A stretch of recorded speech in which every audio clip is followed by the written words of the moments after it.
Assalamualaikum warahmatullahi wabarakatuh. Di sini saya akan menjelaskan tentang tugas proyek warga negara yang keempat.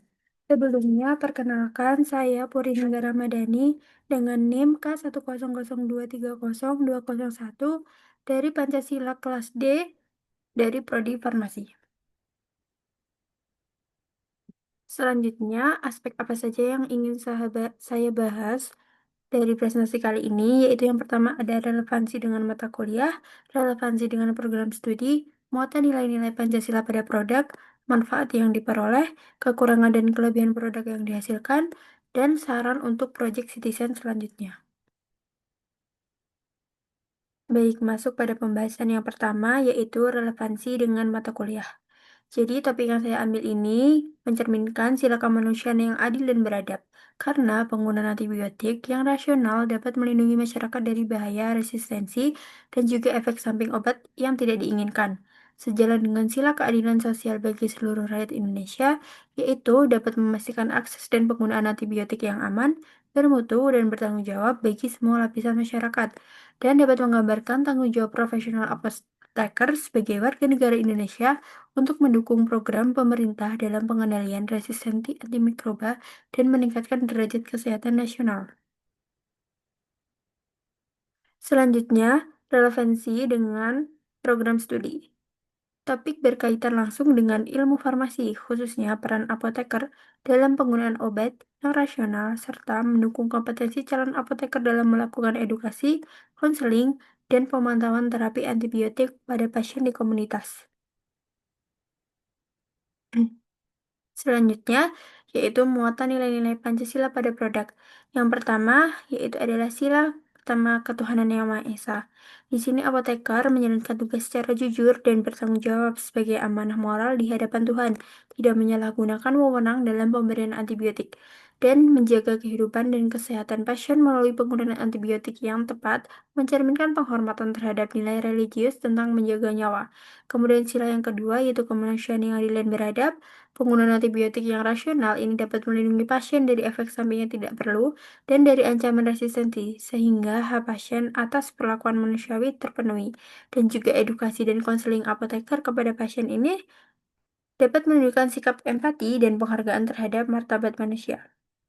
Selanjutnya, sila yang ketiga. Penggunaan antibiotik yang rasional melindungi pasien dari efek samping yang tidak perlu dan dari ancaman resistensi, sehingga hak pasien atas perlakuan manusiawi terpenuhi, serta edukasi dan konseling apoteker ini dapat menunjukkan sikap empati dan penghargaan terhadap martabat manusia. Selanjutnya, sila keempat, yaitu penggunaan antibiotik rasional ini dapat melindungi pasien dari efek samping yang tidak diinginkan dan juga dari ancaman resistensi. Kemudian edukasi dan konseling apoteker ini dapat menunjukkan sikap empati dan penghargaan terhadap martabat manusia. Kemudian sila yang kelima yaitu keadilan sosial bagi seluruh rakyat Indonesia. Di sini apoteker menjalankan tugas secara jujur dan bertanggung jawab sebagai amanah moral di hadapan Tuhan, tidak menyalahgunakan wewenang dalam pemberian antibiotik dan menjaga kehidupan dan kesehatan pasien melalui penggunaan antibiotik yang tepat, mencerminkan penghormatan terhadap nilai religius tentang menjaga nyawa. Selanjutnya, manfaat yang diperoleh, yaitu yang pertama bagi masyarakat, yaitu meningkatkan pemahaman bahwa antibiotik tidak untuk semua penyakit, misalnya flu, batuk pilek biasa, sehingga berkurang penggunaannya yang tidak perlu, dan mengurangi resiko efek samping serta resistensi terhadap antibiotik sehingga pengobatan infeksi tetap efektif dan angka kesakitan atau kematian dapat ditekan. Selanjutnya, bagi apoteker, yaitu menunjukkan peran strategis apoteker sebagai edukator dan penjaga penggunaan antibiotik yang rasional. Lalu selanjutnya ada bagi sistem kesehatan dan kebijakan, yaitu membantu pemerintah dan organisasi profesi memetakan masalah penggunaan antibiotik di tingkat komunitas sehingga intervensi atau kampanye regulasi pengawasan bisa lebih tepat sasaran dan berkontribusi pada upaya nasional menurunkan beban resistensi antimikroba yang saat ini sudah menjadi krisis senyap dan mengancam efektivitas terapi infeksi di Indonesia. Kemudian selanjutnya ada kekurangan dan kelebihan dari produk yang dibuat. Yang pertama, yaitu sulit mengukur efektivitas dari audiens. Kemudian poster ini tidak disebarluaskan hard filenya, kemudian terbatasnya kemampuan dalam pengeditan poster. Selanjutnya, untuk kelebihannya adalah topik yang dibahas dapat menambah pengetahuan pembaca. Kalimat pada poster mudah dipahami oleh pembaca dan mudah disebarluaskan kepada khalayak umum.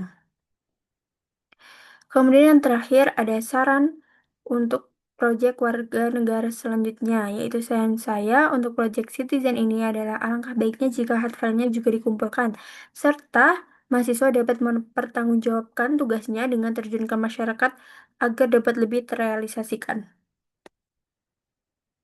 Selanjutnya, di sini ada hasil produk akhir berupa poster yang saya buat, seperti berikut.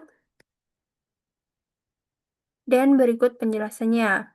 Pada bagian atas, terdapat judul yaitu peran apoteker terhadap penggunaan antibiotik. Kemudian di bawahnya ada singkatan DILA atau dosis, frekuensi, kemudian lama pemakaian. Ini adalah hal yang harus diperhatikan dalam penggunaan antibiotik. Kemudian ada pengertian antibiotik. Antibiotik ini adalah obat yang digunakan untuk mengatasi infeksi yang disebabkan oleh bakteri. Antibiotika yang tidak digunakan dengan bijak dapat menyebabkan masalah resistensi. Kemudian selanjutnya ada apa saja yang perlu diperhatikan terhadap penggunaan antibiotik. Yang pertama, antibiotik hanya untuk infeksi bakteri, bukan untuk flu, batuk, pilek biasa yang biasanya karena virus. Kemudian penggunaan antibiotik ini wajib dengan resep dokter, tidak boleh beli dan minum sendiri tanpa konsultasi tenaga kesehatan. Kemudian untuk penggunaan antibiotik ini harus diminum sampai habis sesuai aturan dan jangan berhenti ketika gejala membaik. Kemudian, jangan menggunakan sisa antibiotik lama atau membagi obat ke orang lain. Dan yang terakhir ada penggunaan yang tidak tepat menyebabkan bakteri kebal atau resisten sehingga infeksi makin sulit diobati.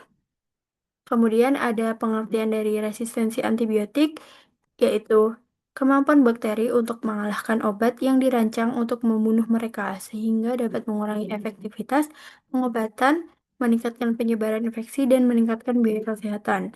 Lalu, di sini ada call to action atau ajakan, yaitu ayo gunakan antibiotik secara bijak demi kesehatan kita semua. Kemudian yang terakhir, yang paling bawah ada web dan juga call center yang dapat dihubungi.